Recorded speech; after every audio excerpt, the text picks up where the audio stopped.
पालघर जिल्ह्यातील तलासरी आणि गुजरात राज्यातील वलसाड जिल्ह्यातील उमर गावाला जोडणाऱ्या मुख्य रस्त्यावर वरोली नदीवरील पुलाचे बांधकाम सध्या प्रगतीपथावर आहे।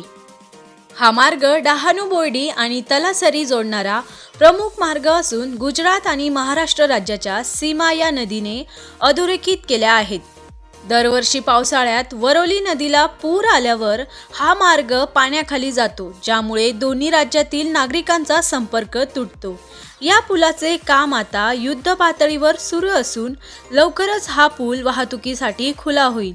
या पुलामुळे सीमावर्ती भागातील नागरिकांचा प्रवास अधिक सुरक्षित आणि सुखकर होणार आहे। आरबी न्यूज साठी पांडुरंग भांगरे, मोखाडा।